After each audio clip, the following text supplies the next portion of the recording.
Bonjour à tous et bienvenue dans cette nouvelle vidéo. On se retrouve comme d'habitude pour parler films, pour parler séries, pour parler sorties, pour parler plateformes de streaming. Et cette fois-ci, on va pas vraiment parler de sorties, mais on va parler d'une grande saga qui est de retour au cinéma cette semaine. Vous le voyez à ma petite tenue thématique, nous allons parler des Animaux Fantastiques, la saga dans l'univers d'Harry Potter qui a commencé en 2016. Je n'ai pas eu la chance, comme beaucoup d'entre vous, de découvrir l'avant-première du nouveau film, donc je ne l'ai pas encore vu au moment où je tourne cette vidéo, mais il me paraissait important de faire avec vous un retour sur la saga en elle-même, ses origines, quels sont ses objectifs, ses promesses et surtout où elle en est à la fin du second film et quelles sont les attentes au niveau du troisième. Donc je vous laisse de suite avec le générique et nous on se retrouve juste après.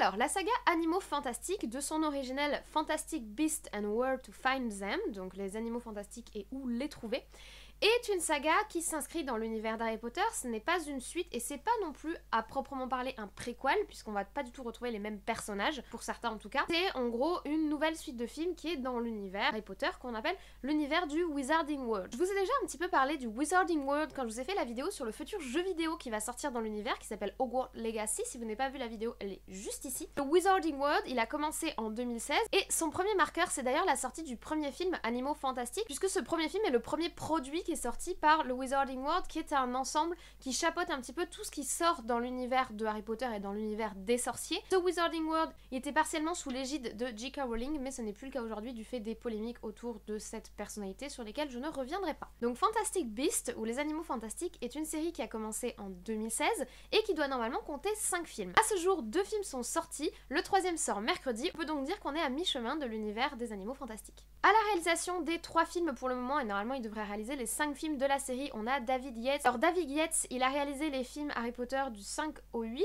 il est également derrière le film Tarzan qui est sorti en 2016.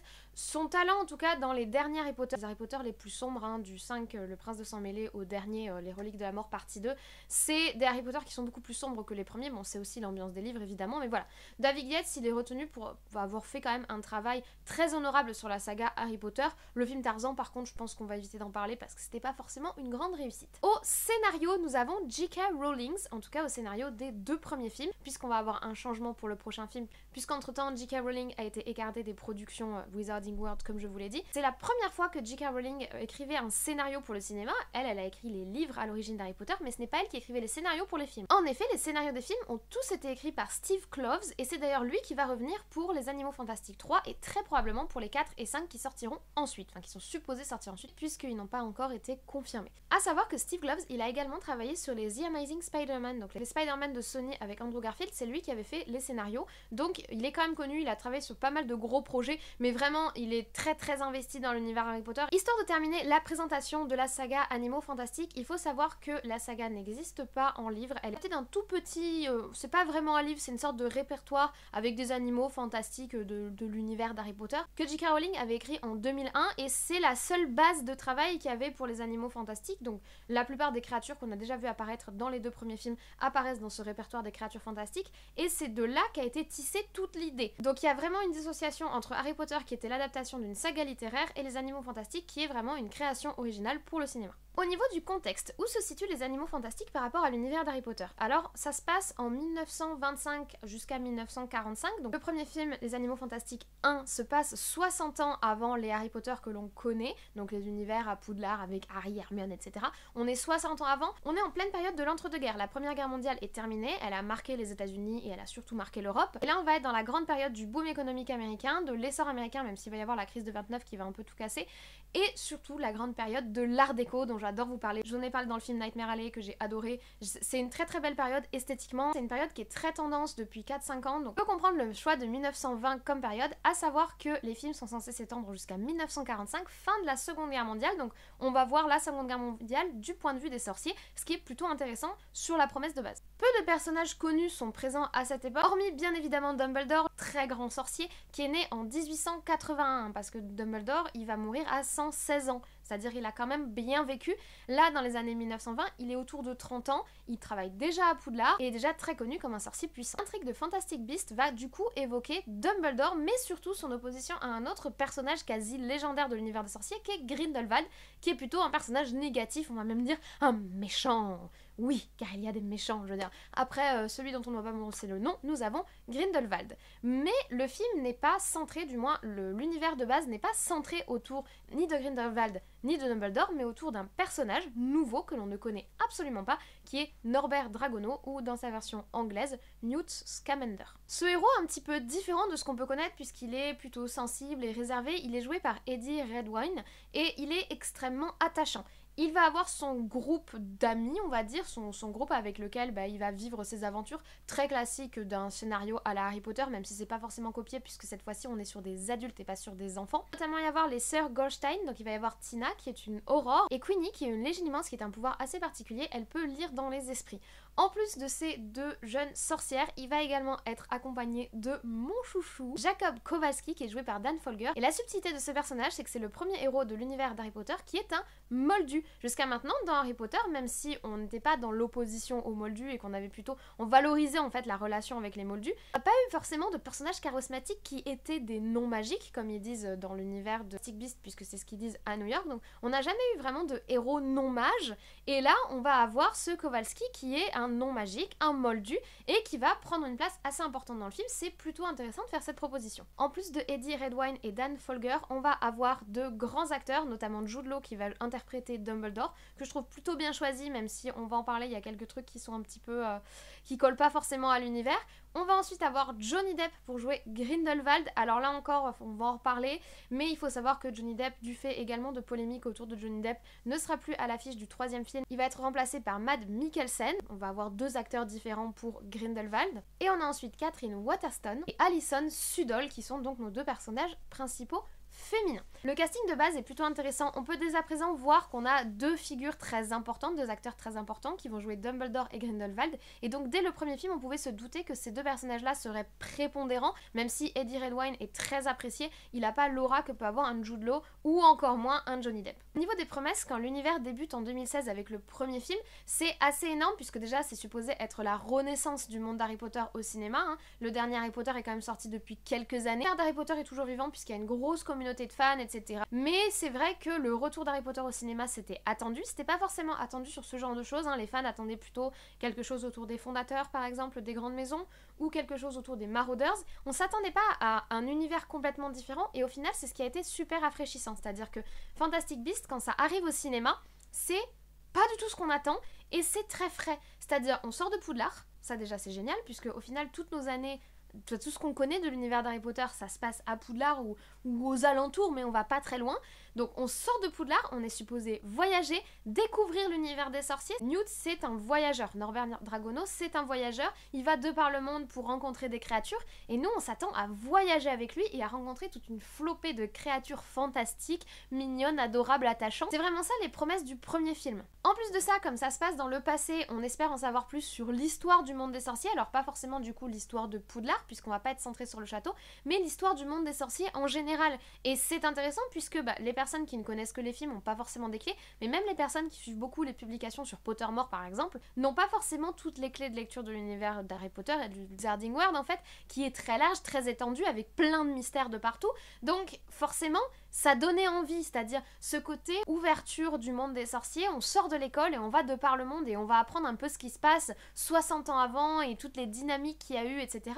C'est super génial. En plus, on nous promet un film qui se passe à New York, donc on va découvrir un petit peu les sorciers américains, alors qu'on est habitué du coup à un Harry Potter qui se passe en Angleterre. On nous promet de nouvelles magies, notamment autour du personnage de Queenie, comme je vous en ai parlé, qui peut venir dans les esprits, mais on s'attend à découvrir plein de nouvelles magies différentes, puisque à l'école, les jeunes sorciers, ils sont en train de se former, donc ils apprennent tous plus ou moins les mêmes sorts, mais là on est sur des sorciers adultes, et c'est d'ailleurs une autre des révolutions, puisqu'on est que sur des adultes, quasiment, et ça fait plaisir. Ça a un côté très attachant pour la jeunesse, les premiers Harry Potter, vraiment le classique récit de formation du jeune adulte en devenir, etc. Je reproche pas du tout ça à Harry Potter, mais ça a fait plaisir quand le premier film est sorti, quand il y a eu les annonces, Moi je me souviens m'être fait la réflexion que c'est super de voir le monde des adultes dans Harry Potter, avec Arthur Weasley qui travaille au ministère, et c'est un peu tout ce qu'on sait. Le ministère, on y va 3-4 fois et c'est tout. Là, on va rencontrer des aurores, on va aller au ministère, on va se balader dans des villes, on va voir les quartiers sorciers de d'autres villes, puisqu'on connaît le quartier sorcier de Londres, mais il y en a d'autres. Enfin, vraiment, les promesses, c'était d'exploser les murs de l'univers d'Harry Potter au cinéma et de partir sur quelque chose de complètement différent. Et c'était super plaisant quand ça a été annoncé. En plus, comme je vous l'ai dit, le fait que ça se passe durant la Seconde Guerre mondiale, la timeline qui nous est proposée de 1920-1945 se passe pendant la Seconde Guerre mondiale, ça va répondre à une question brûlante qui a sur toutes les lèvres ou presque, qui est: que font les sorciers quand les moldus sont en guerre, quand le monde moldu en entier est en train de se prendre la tête et de se balancer des bombes à la gueule? Ils font quoi, les sorciers? Moi, franchement, quand j'avais vu qu'il était annoncé 1920 et que ça allait s'écouler durant la Seconde Guerre mondiale, je me suis dit, mais ça y est, on va savoir, est-ce que c'est un complot sorcier? Est-ce que les guerres humaines sont en fait des guerres de sorciers déguisés? C'était super enthousiasmant de le découvrir et de le mettre en parallèle avec l'histoire, tout simplement. Dernière chose, il faut savoir que Tom Jedusor est né en 1926, or le premier film a lieu en 1925. Moi, j'ai immédiatement pensé qu'on allait en savoir plus sur les origines de Tom Jedusor, sur sa montée en puissance, peut-être même sur son parcours à l'école, puisqu'il termine l'école en 1944, il sort de Poudlard en 1944, Tom Jedusor. Si les séries de films s'étendent jusqu'à 45, en fait, c'est toute la jeunesse, toute l'adolescence, tous les moments où Tom Jedusor, notre futur Voldemort, grandit. Donc forcément, à un moment ou à un autre, il fallait évoquer Tom Jedusor dans ces films, et moi j'attends ça avec impatience parce que ça fait partie de l'histoire des sorciers pour le coup. C'est l'histoire des moldus avec les guerres qui va croiser l'histoire des sorciers avec la formation du plus grand méchant mage noir de tous les temps qu'est Voldemort. Donc je trouve que tout ce qui était proposé, toutes les promesses qui étaient proposées par ce film, à la fois de sortir de l'école, à la fois de faire quelque chose de plus adulte, à la fois de faire quelque chose de plus frais, de plus détendu, puisqu'on était censé poursuivre des créatures fantastiques, donc c'était censé être frais et chill, vous voyez, donnait vraiment très envie. Et le premier film qui sort le 16 novembre 2016 est complètement dans l'idée que je m'en faisais de ce renouveau de la franchise et de cette fraîcheur. Le film dure 2h13, il a coûté un budget de 180 millions de dollars, donc plus que Interstellar, si jamais. De toute façon, les budgets pour ces 5 films sont colossaux. Ils sont à la hauteur de toute façon du succès, du rapport investissement-retour sur investissement de la saga Harry Potter, qui est une saga extrêmement rentable. Mais 180 millions de dollars, c'est franchement un budget énorme pour un premier film d'une saga. Et pour la petite histoire, Les Animaux Fantastiques 1 gagnera l'Oscar des meilleurs costumes, qui est le seul Oscar qu'ait jamais obtenu l'univers d'Harry Potter au cinéma.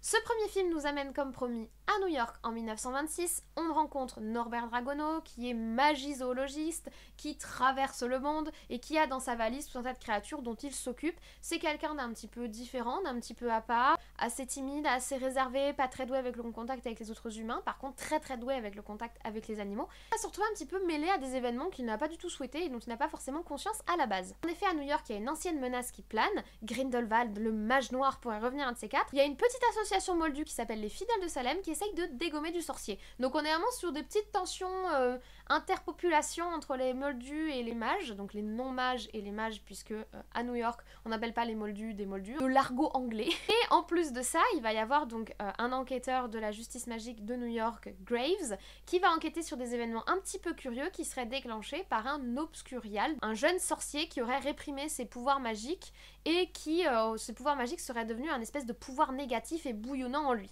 Contrôlant pas sa puissance, il détruirait New York. En parallèle de ça, ce même enquêteur essaye d'en apprendre plus sur cette truc des Fidèles de Salem en passant par un jeune homme croyance qu'il pense être en contact avec le fameux jeune enfant qui aurait retenu ses pouvoirs. Et en parallèle du parallèle de ça, Norbert Dragono se fait choper par Tina, une aurore, pour avoir fait rentrer illégalement des créatures à New York et que ces créatures se sont un petit peu évadées du fait qu'il ait malencontreusement échangé sa valise avec celle d'un moldu, notre cher Kowalski. Le film est drôle, il est beau, bon il y a beaucoup de CGI mais ça on s'en doutait de par le budget mais aussi de par le fait que le royaume magique c'est pas forcément hyper facile à représenter sans effets spéciaux clairement, mais les créatures sont extrêmement attachants, il y a un humour qui est sympathique, qui est so british qu'on apprécie. Newt est très frais, très différent, c'est un personnage très attachant en fait et très mignon. Les autres personnages sont aussi assez intéressants, je veux dire, ils ont chacun leur personnalité, ils ont une certaine profondeur. J'aime beaucoup le personnage de Queenie qui est vraiment particulière et qui a une très belle évolution dans le film et une très belle évolution sur la saga de toute façon. Comme ce qui était promis, le film ne fait pas du tout réchauffer, c'est-à-dire c'est pas on retourne à l'école de Poudlard, il y a des écoliers et des machins, c'est complètement différent. Alors il y a quelques clins d'œil à l'école, des clins d'œil à Dumbledore, des clins d'œil à la maison de Newt qui est une maison peu représentée qui est Poufsouffle dans l'univers d'Harry Potter, donc En soi, Newt, il a été formé en Angleterre, il connaît Poudlard, mais là, on est très très loin de Poudlard, on est de l'autre côté de l'Atlantique, donc en soi, on est vraiment en rupture avec les précédents films et c'est vraiment intéressant et en plus l'histoire est assez prenante. On a les aurores du ministère de la magie anglais, on va avoir la justice magique de New York, on va voir les conflits entre ces deux zones magiques qui ne sont pas dans le même pays, on va avoir des styles vestimentaires qui sont différents puisqu'on va avoir des styles un petit peu de cette période de l'entre-deux-guerres qui sont assez fascinants. Honnêtement, l'Oscar des meilleurs costumes est assez mérité, il y a des costumes qui sont très très beaux. On va approcher plein de nouvelles magies, on va en apprendre plus sur ces espèces de jeunes qui refoulent leur pouvoir magique, qui est une symbolique qui manquait un petit peu dans Harry Potter, c'est-à-dire que on n'avait pas beaucoup abordé la symbolique des moldus, des sangs purs, des pas sangs purs, des sangs de bourbe, etc. Mais on n'avait jamais abordé le point de vue de l'acceptation de sa magie, c'est-à-dire que imaginez Harry, on lui annonce tu es un sorcier machin et il ne l'accepte pas. Qu'est-ce qui se passe lorsqu'on refoule son pouvoir magique et lorsqu'on refoule sa nature de mage? C'est super intéressant d'aborder cette thématique, je trouve. Le film est super enthousiasmant. En plus, il faut dire que des petites créatures mignonnes comme le Niffleur ou comme Piquette, c'est des créatures qui vont marcher, il va y avoir du merchandising derrière, mais ça fait pas simplement film pour faire du bif. Clairement, si, il y a un côté exploitons la licence, mais on essaye quand même d'apporter plus, d'apporter quelque chose, d'aller plus loin dans la démarche, et ça c'est vraiment très intéressant. Ça c'est pour le premier film, et j'en étais sortie vraiment enthousiaste, donc 2 ans plus tard, je me suis précipitée dans les salles pour découvrir Les Animaux Fantastiques 2, Les Crimes de Grindelwald, et là par contre ça a été la totale désillusion. Le 14 novembre 2018 est sorti donc Les Animaux Fantastiques 2 qui dure 2h23. C'est un film beaucoup plus sombre, beaucoup plus noir, beaucoup plus complexe et aussi malheureusement beaucoup plus brouillon. Tout ce qu'on nous avait promis, c'est-à-dire du voyage, de la découverte, et bah tout cela s'achève malheureusement assez rapidement puisque dans ce deuxième film, Newt ne peut tout simplement plus voyager. Malheureusement, le mage noir Grindelwald qui devait être transféré de prison pour être jugé s'est enfui et le ministère de la magie anglais, donc on est de nouveau coincé en Angleterre et de nouveau sous pression. De nouveau assez obsédé par ce jeune Obscuria, révélé être Croyance, qu'on recherche de nouveau puisqu'il a disparu. En plus de ça, le groupe de nos petits amis de la forêt, là, Newt, Tina, Queenie et Monsieur Kowalski, s'est séparé, on se trouve un petit peu tout seul. On va alors avoir un nouveau personnage qui va se mettre à prendre la place, qui est Dumbledore. Et en fait, il va pas seulement prendre de la place, il va devenir complètement central dans le film, c'est-à-dire que petit à petit, ce film 2 est une transition sur la disparition de Newt en tant que héros de cet univers des Fantastic Beasts. Alors il est toujours très important forcément, mais il y a quand même une place prenante qui est prise par Dumbledore et sa très forte carrure et personnalité qui influe beaucoup sur le film. Newt va quand même réussir à quitter l'Angleterre, il va aller à Paris où il essaye de retrouver Croyance et où Croyance essaye de retrouver sa mère et où il y a toute une histoire de géopolitique autour de la famille Lestrange, etc. Et en fait le film est extrêmement compliqué déjà pour quelqu'un qui maîtrise pas de A à Z l'univers d'Harry Potter, l'univers étendu, c'est-à-dire pas seulement l'univers des films et pas seulement l'univers des livres, mais qui est allé plus loin et qui a creusé plus loin avec les conflits entre familles, de sorciers purs, etc. Donc le film est extrêmement compliqué à suivre, il part un petit peu dans tous les sens, il faut traiter rapidement chaque axe et donc il y a plein d'évolutions de personnages qui passent un petit peu à la trappe. Le personnage de Queenie, qui a quand même une évolution assez majeure, c'est assez stéréotypé, c'est pas forcément développé. Le film en fait tombe un petit peu dans des travers et devient un film expéditif qui essaye de nous faire rentrer un peu au forceps énormément d'informations. On va mélanger beaucoup de choses, des histoires de famille, des histoires géopolitiques, des conflits, on va dire idéologiques, on y met sur fond la mémoire de la Première Guerre mondiale, etc. Donc on mélange énormément de choses pour au final se retrouver à faire un peu ce qu'on a déjà fait, c'est-à-dire un grand méchant et ses sbires qui vont se battre contre le gentil Dumbledore qui veut sauver le monde avec ses sbires à lui, ses amis à lui. Et clairement, au final, Newt, donc Dormer Dragono, n'est en train que de devenir une sorte d'avatar, une sorte de petit soldat de Dumbledore qui le téléguide derrière. Et c'est vraiment ce qui va transformer la saga de quelque chose de rafraîchissant et de différent qui était le premier film qui sortait des sentiers battus et qui ne refaisait pas du Harry Potter, on arrive à quelque chose qui refait du Harry Potter, quasiment à l'armée de Dumbledore, enfin on n'est pas loin. En plus c'est apparemment le chemin que va prendre le 3, donc vraiment c'est ça qui se dessine en fait. Au-delà de ça, on récupère ce qui a déjà marché et on nous vend beaucoup de fanservice gratuits autour des Niffleurs notamment, autour des créatures qui ne sont que des excuses scénaristiques, alors que quand même dans le premier film elles avaient quelque chose et elles étaient au centre de l'intrigue puisque c'est elle qui a tiré Norbert Dragono et que on avait beaucoup de problématiques autour des créatures. Là ils mettent vraiment des créatures en excuse. Moi je pense à la scène où ils sont dans les archives à Paris, l'archive magique, où on nous met oh ces chats sont des machins bidules chouettes. C'est vraiment une excuse scénaristique, tu les mets pas, tu reviens au même au niveau de l'avancement de l'histoire. C'est assez dommage franchement. On perd le côté comique également qui n'est plus très présent. Le film en fait est une caricature du premier mélangé à Harry Potter 5. Enfin, en tout cas, c'est comme ça que je l'ai vécu, c'est-à-dire que j'ai rien redécouvert de nouveau. Je pense notamment à la scène avec Grindelwald joué par Johnny Depp qui nous fait la chicha magique à tête de crâne. Là, franchement, c'était trop pour moi. Là, on avait atteint un stade de saturation. La chicha magique, elle m'a achevée. Et d'une manière générale, c'est ce que je souhaitais vous dire. Je respecte énormément Johnny Depp et je trouve totalement scandaleux qu'ils aient changé le casting en cours de route, même si c'est quelque chose qui va se faire de plus en plus. Voilà, j'ai vu ça avec Erza Miller récemment. Je prends ma position par rapport aux affaires. C'est pas à moi de m'exprimer là-dessus, c'est à la justice de le faire. Mais disons que voilà, les décisions qui ont été prises sur Johnny Depp se sont révélées par la suite un petit peu hâtives d'ailleurs. Donc je suis vraiment très désolée pour lui qu'il ait été, on va dire, exfiltré de la saga. Mais par contre, il faut reconnaître que le Grindelwald Johnny Depp a le problème de tous les personnages joués par Johnny Depp, c'est-à-dire que c'est Jack Sparrow fait de la magie. Il a tout mal coiffé, il a un œil blanc, enfin il est trop excessif ce personnage. Tous les autres ils sont classe, etc. Ils le font même trop pour des personnages qui, dans 10 ans, sont supposés se mettre des robes de sorcier à l'ancienne comme au Moyen-Âge. Hein. Qu'est-ce qu'il a, Dumbledore? Je veux dire, il est passé du costume 3 pièces sexy quand il avait 30 ans, à 40 ans, à la crise de la quarantaine, il s'est dit oh les gars, c'est le moment de mettre la longue barbe et les robes magiques du Moyen-Âge. Enfin bon, bref. Grindelwald, ils auraient dû lui faire un personnage. Moi, je vois un Dark Lord un peu très classe, vous voyez, et puis c'est un British en plus, donc mince quoi. Le personnage, quand il est jeune, qu'on revoit dans les flashbacks de Jude Law, enfin de Dumbledore, et qu'on voit aussi dans les films, c'est cool d'ailleurs qu'ils aient pris le même personnage, mais comment il a pu devenir cette espèce de mec échevelé qui s'est habillé dans sa penderie là? Enfin, ça va pas du tout. Je trouve que le design du personnage de Grindelwald casse en plus le mythe, et c'est pour ça que, le choix de Mads Mikkelsen pour le 3. Ça envoie, enfin c'est plutôt une bonne idée. Lui pour le coup il incarne bien le Dark Lord bien classe mais avec lequel t'as pas envie de déconner quoi, clairement. Ça m'avait déçu. Et il y a d'autres choses qui sont embêtantes. Il y a des grandes scènes, hein, la scène avec le dragon asiatique là, elles sont trop mignonnes et puis il faut reconnaître très très beau design, c'est une très très belle créature fantastique. Pareil la scène avec le Selkie là, le cheval de mer qui est magnifique mais pareil complètement fan service puisque c'est une scène qui est complètement inutile qu'ils ont juste rajouté pour qu'il continue à y avoir animaux fantastiques sur la brand parce qu'au final t'enlèves ces scènes là qui sont inutiles et qui ne font que du fan service animaux fantastiques, le film n'a plus rien d'animaux et plus rien de fantastique. Enfin bon voilà. Il y a la scène quand même d'ouverture qui est très très sympathique avec la calèche volante et les sombrales etc. Cette scène est vachement ouf. Franchement la scène d'ouverture est vachement ouf. Au final le début du film est très très bon. C'est la fin du film qui est pas forcément à la hauteur. Et qui en plus est un petit peu confuse au niveau de ses explications, là, les histoires de famille. Limite, fallait nous mettre un dessin d'arbre généalogique à côté. D'ailleurs, ils ont mis un arbre généalogique dans le film, ils en ont intégré un, histoire qu'on soit un peu moins perdu. Enfin bon, il fait pas le boulot, mais franchement, le film, je pense, était assez difficile à percevoir pour déjà un jeune public qui découvrirait Harry Potter par ça. Bon courage, mais même pour des gens qui connaissent l'univers, t'es un peu largué quand même, hein, franchement. Hein. Le film est assez compliqué et brouillon, surtout il est brouillon. Et c'est là que j'en viens à ce dont je vous parlais au début. Je pense que le problème de cette saga Animaux Fantastiques, le 1 et le 2, même si le 1 était très bien, c'est un problème d'écriture. Et or, derrière l'écriture, on a J.K. Rowling, qui n'est pas scénariste, ce n'est pas son travail. C'est une très bonne écrivaine, elle a écrit une très belle saga, mais scénariste, c'est un travail à part entière, clairement. C'est pour ça que je suis assez optimiste et on va finir sur ça, sur ce troisième film. Pour le moment, pour moi, la saga est en échec avec ce deuxième film. Là, pour le moment, la saga, elle est en stop, elle est en échec. J'avais plus aucun espoir. Mais là, quand j'ai vu les annonces de changement, que ce soit le changement pour Grindelwald, même si je valide pas le fait de changer d'acteur en cours de route et je valide surtout pas les raisons qui leur ont fait mener cette action, mais le fait qu'il y ait Mads Mikkelsen pour jouer Grindelwald, je valide. Et surtout le retour de Steve Kloves, franchement, ça me rend optimiste. Alors on va de toute façon continuer dans la ligne qu'on a commencé, puisque là on a lancé tout un délire entre Dumbledore et Grindelwald, et d'ailleurs le troisième film s'intitule Les Secrets de Dumbledore, donc on va rester dans la même veine. Quand on regarde les bandes annonces et quand on regarde les affiches, Newt est clairement plus le personnage principal, on voit même pas Tina dans les bandes annonces.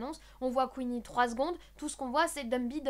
La saga est en train de se réorienter. Est-ce que là sur ces deux films là, on va le 2 et le 3, on va avoir une parenthèse Dumbledore, Grindelwald, et ensuite sur les 4 et 5, on va retrouver Newt comme personnage principal, j'en doute, puisque je pense quand même qu'à un moment ou un autre, il va forcément y avoir un film centré sur Tom Jedusor. Je pense que le film 4 va être centré sur le personnage de Tom Jedusor, on va du moins l'évoquer, et que le film 5 va parler de la Seconde Guerre mondiale, puisque ce sont deux thématiques qui sont dans la période qu'il va falloir traiter à un moment ou un autre.